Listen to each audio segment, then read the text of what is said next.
Greetings, this is Atmaboda. Today is January 17th, 2022, and that new intro is by Thomas Bergerson entitled Rocket to the Moon. It was released on YouTube just a couple of days ago. The title of today's podcast is There is No Part of You That Is Not Awesome.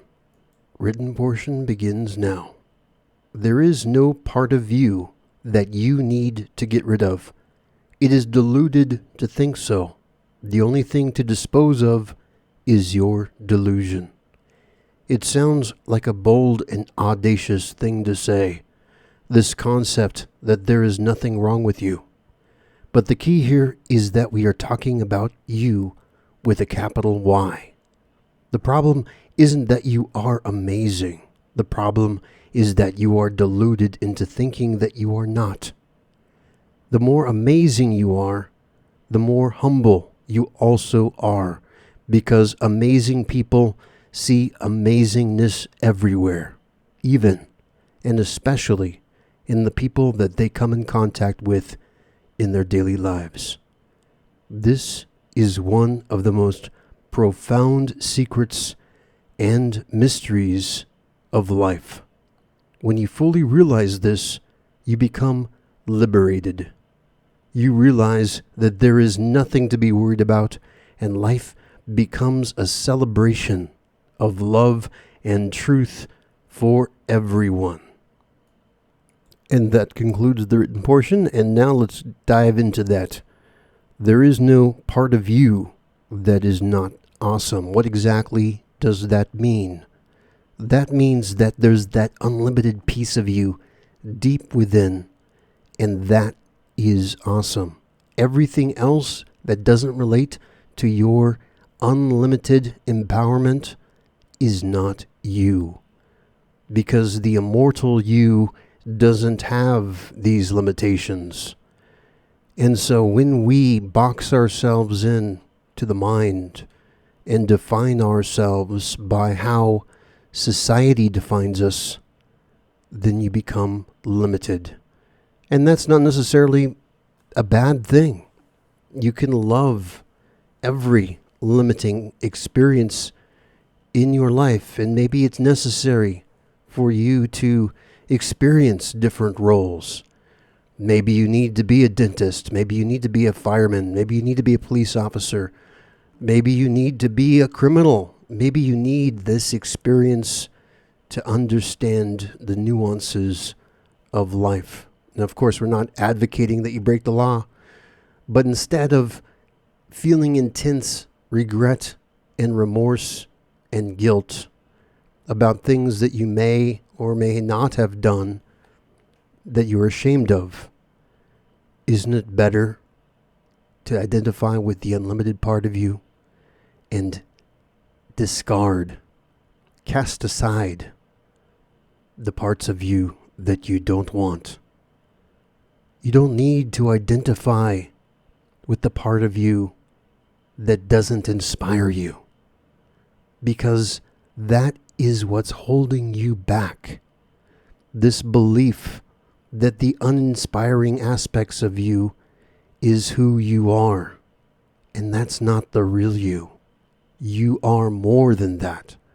And that's what we mean by the capital Y, the capital U, the uppercase U. That is your ultimate power. And everyone has this. And it's only when we neglect that side of us that we can become deluded into something less than who we are. We should never let the world define us, but instead go within to find your unique, empowered identity. And the mistake that people make is in accepting the narrow view that others have of them and let themselves believe that delusion. Never let anyone define who you are. Don't let your parents define who you are. Don't let your best friends define who you are. Don't let your enemy define who you are. All of these, no matter how much you love these people or loathe them, They are not you. They are external to you.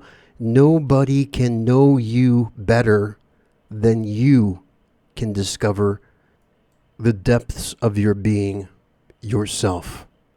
It can be a tricky world that we live in, just to be candid, because there's so much drama that can happen, right? You can get lost into this pointless, meaningless, superficial drama and somehow attribute it to you.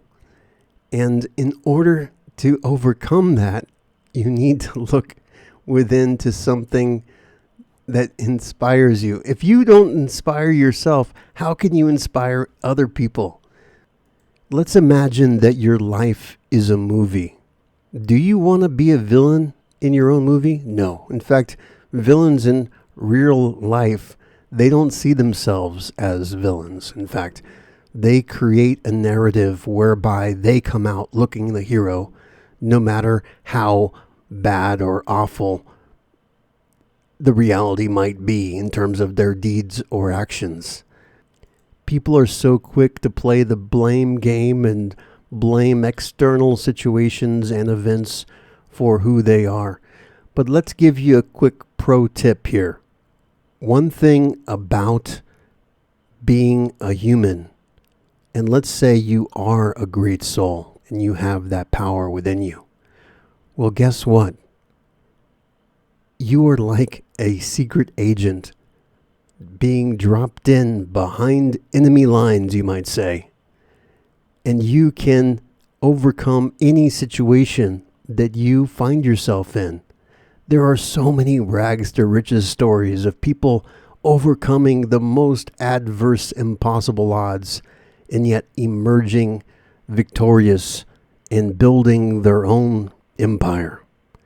And that can happen for you too. The only thing that separates these superpowered people compared to those that, let's say, don't accomplish so much in their life is that these kind of people believe in themselves and they're willing to do what it takes to make happen the vision that they see for reality. And this doesn't happen overnight. In fact, maybe before this can happen for you, you need to have a breakthrough. And those kind of breakthroughs can happen and will happen, but especially will happen if you allow it. If you are coming from that adaptive mindset that can roll with the punches and turn lemons into lemonade, as they might say.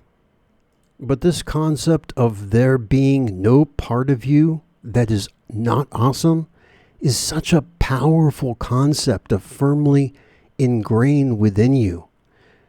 What does that mean? That means that all your limitations, those are not you. You don't need to identify with them. You can let them go.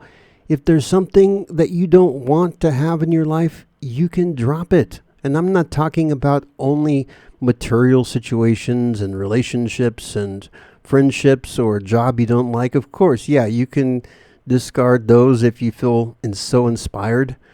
But the point is that within yourself, you may have weaknesses. You may not like experiencing those ups and downs. You may not like being victim to your desire and being easily triggered by other people. And maybe you don't want other people to have that power over you. And so you can come to that place of resilience, and which we've talked about in the previous podcast, coming to that place of impenetrable mind whereby nobody has the power to interrupt your bliss. But maybe it's important first to experience that bliss. And how you can do that is set aside a certain portion of your day to remind yourself that you are awesome, that you are unlimited, and that you can identify with only the best parts and not the parts that you don't like. And that is so huge to be able to really grasp that concept. When you think about it, right now, What about you do you not like? I'm not talking about your physical appearance. You may be overweight. You may not have a good self-image when it comes to your body. And of course, that can change too. I mean, with obesity, for example, if you set your mind to it, you can get in shape. You can decide that you are going to get into a workout plan whereby you are working out several times per week. You may start doing jump rope or going on jogs or riding a bike or going to the gym to build up your cardio and work up a sweat and build up your endurance that way. And through exercise, that's one way to keep a positive frame of mind. In fact, I know in psychiatry, it's all the rage to prescribe antidepressants. And if you're on antidepressants, maybe it's a good idea to have as a goal to eventually to come off of them. In my opinion, psychiatrists are too quick to prescribe antidepressants. Oftentimes, just exercising is enough to lift your mood. Exercise is a great natural antidepressant. Besides that, even something simple like eating a banana. Bananas have, tryptophan or something in it whereby it can act as a natural antidepressant. Yeah, I just did a quick Google search, and bananas do indeed contain tryptophan, which naturally can raise the serotonin levels in your brain, which is the exact thing that antidepressants do. Except, of course, bananas don't have those nasty side effects and withdrawal symptoms that you can occur if you stop taking antidepressants, right? But yes, let's think about what is it about you that you don't like? Because anything about you that you don't like, it's very likely that that is not the real you, that you are something more than that. And you can believe, in fact, it's recommended to believe you are not your limitations. You are awesome. Because when you do this, you now have power over your beliefs. You have power over your limitations. And that's what the one living truth is also there to do, to empower you. When you're able to quiet your mind and incorporate these universal truths within you, the universal truth itself will magnetize you and make you into something more. It will fill up your being with positive energy and bliss, and your heart will open up into love and being able to experience unconditional love as often as you want, and not needing a partner necessarily to experience that. And that's the beauty of being truly independent, to be able to experience unconditional love even if you're alone, even if you have no one, even if you are in a strange and exotic land where people don't even speak your language. You can still have that confidence and that radiating love and bliss within you. And when I say that, I'm speaking from personal experience, because I am not in a Western country. I'm in a place whereby people don't speak English. I'm actually in China right now, and I can count on one hand the amount of people that live near me that can even speak English, and I can't speak Chinese. And so how am I so positive? I don't have a great number of people in my life, and yet I'm still able to produce these podcasts every day. And we're now at episode 52. I know that in the future I'm going to be traveling outside of China and doing other things. But the point is that you don't need other people to feel amazing. You have that within yourself, and the ultimate one living truth is a living, breathing, well, maybe breathing is very loosely, we can say breathing, but it's living and pervades everywhere. It's this awesome power, this highly, most intelligent force. In fact, there's nothing more intelligent than the one living truth. And we are now at a time in history on planet Earth where we are about to experience a global awakening that has never been seen before. Now that the planet is interconnected and we have the internet and forms of communication, it's ideal as a medium to be able to inspire and awaken others and to spread that message around the world. And that's what everything has been culminating into, is to get to this place whereby this higher knowledge can spread everywhere and help to ignite that spark of awesomeness in everyone. And what's mind-boggling to me is that there is a opposition to this whole concept of love and truth. Many people are triggered. They're actually triggered by the concept of love and truth. And I don't understand that, because this is something that everybody needs. Every single heart needs love. Everyone needs love. Every single mind craves truth, even if they don't realize it. And that is what is so amazing to me, why people can be afraid of this or feel triggered by this, and this whole concept about toxic positivity. I just find this so hilarious, because positivity is not toxic. Yes, it could be argued that maybe some people may lack empathy, and certain people, definitely a lot of people are struggling right now. There is suffering that does exist on a pretty massive scale. But in spite of all of that, you can choose to embrace positivity and to be happy and empowered and overcome your adversity, or you can choose to succumb to your environment and believe a limited version of you.